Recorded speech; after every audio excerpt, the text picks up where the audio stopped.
제가 상생방송을 시청한 건 1년여 전인데요.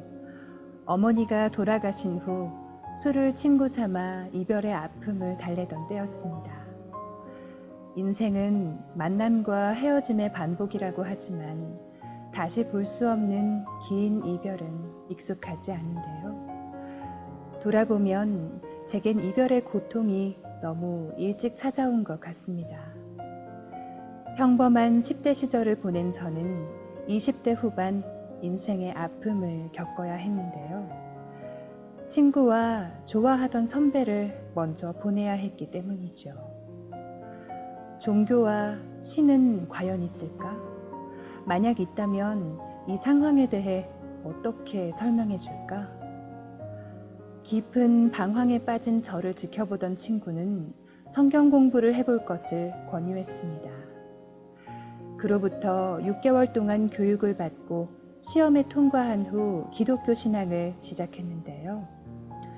성경 공부에 재미를 붙인 저는 이후 교회 봉사자로 7년간 근무하기도 했습니다.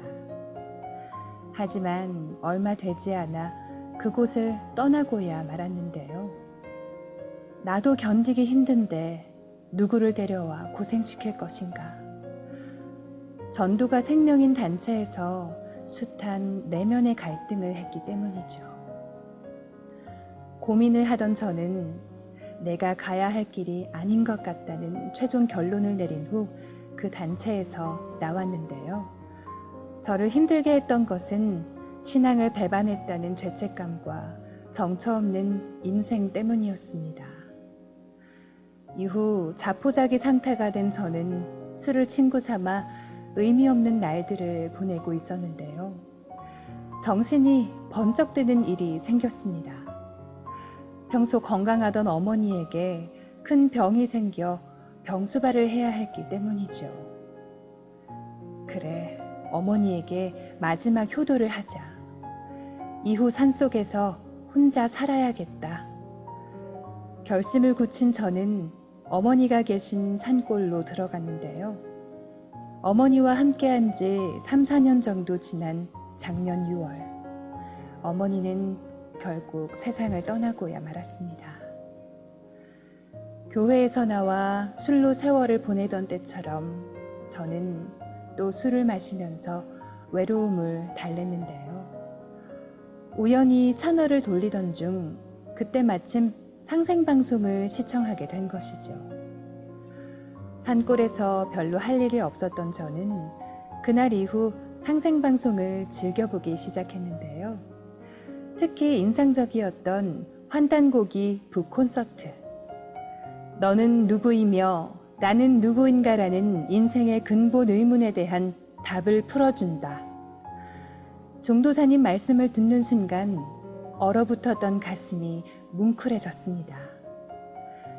2-3달 정도 꾸준히 시청하던 저는 어느 날 상생방송 홍보 부스에서 증산도 진리서적을 전해받았는데요. 한민족과 증산도와 다이제스트 개벽 책이었습니다. 새로운 생명의 세계로 들어가기 위해서는 무엇보다 먼저 스스로 변해야 합니다. 다이제스트 개벽에 있는 말씀을 읽는 순간 저를 짓누르고 있던 기독교 신앙 배반에 대한 죄책감이 일순간에 무너져 내렸습니다. 또한 왜 여태껏 상제님 진리를 알지 못했을까라는 회한이 밀려왔는데요. 책을 다 읽고 일주일 후 증산도 춘천중앙도장을 방문했을 때는 세상을 모두 다 가진 듯 뿌듯했습니다. 지금은 도장에서 진리 공부와 21일 정성 수행을 모두 마치고 입도의 상제님 도생으로 다시 태어났는데요. 앞으로 상제님 진리를 널리 전해 열매 맺는 신앙인이 되겠습니다. 또한 자손을 상제님 진리로 인도하기 위해 애쓰셨을 조상님들의 은혜에 보은하는 참 도생이 되겠습니다.